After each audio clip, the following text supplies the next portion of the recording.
Surat police દ્વારા શરૂ કરવામાં આવેલી રોંગ સાઇડ સ્પેશિયલ ડ્રાઈવ અંતર્ગત છેલ્લા 3 દિવસમાં કુલ 170 લોકો વિરુદ્ધ કાયદેસરની કાર્યવાહી હાથ ધરવામાં આવી છે। ઉપરાંત તેઓના લાયસન્સ રદ કરવાની પ્રક્રિયાઓ પણ હાથ ધરવામાં આવી હતી।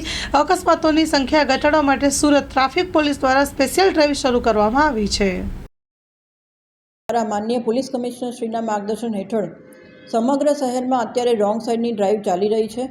આ રોંગ સાઇડની ડ્રાઈવમાં સૌપ્રથમ અમે વાહન ચાલકોને અવેર કરી રહ્યા છીએ કે તમારું રોંગ સાઇડમાં વાહન ચલાવવાના લીધે તમે તમારી જીવની સાથે સાથે અન્ય વાહન ચાલકોના જીવ પણ જોખમમાં મૂકી રહ્યા છો અને રોંગ સાઇડની લીધે જે રીતે અકસ્માતો ધીરે ધીરે વધતા જાય છે એને રોકવા માટે સુરત શહેર ટ્રાફિક શાખા દ્વારા આ રોંગ સાઇડની ડ્રાઈવની સમજ આપવામાં આવી રહી છે। આમ છતાં પણ જે વાહન ચાલકો અવારનવાર રોંગ સાઇડમાં પોતાનું વાહન ચલાવી અને અકસ્માત માટે જવાબદાર બને છે એવા વાહન ચાલકો વિરુદ્ધ છેલ્લા 3 દિવસમાં 170 વાહન ચાલકોના લાયસન્સ સસ્પેન્ડ કરવા માટે આરટીઓને રિપોર્ટ કરવામાં આવ્યો છે અને આ ડ્રાઈવ એ હજુ વધુને વધુ સઘન બનાવી અને સુરત શહેરના રોડ ઉપર અકસ્માતનું પ્રમાણ ઘટે તેવી કામગીરી હાલમાં સુરત શહેર ટ્રાફિક શાખા દ્વારા કરવામાં આવી રહી છે।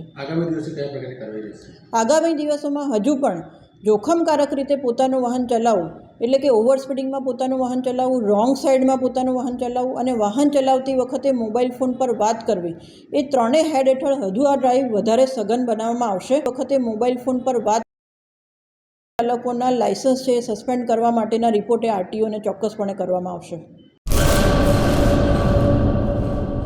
દાદા તમે મને લેવા કેમ ના આવ્યા? બેટા દાદાની તબિયત ખરાબ છે, તેમને સખત તાવ, માથાનો દુખાવો અને ઉલટીઓ થઈ રહી છે। બાળકો, મેલેરિયા ખતરનાક બીમારી છે જે માદા એનોફિલિસ મચ્છરના કરડવાથી થાય છે। ઠંડીની સાથે ધ્રુજારી, તાવ, માથાનો દુખાવો, ઉલટી વગેરે।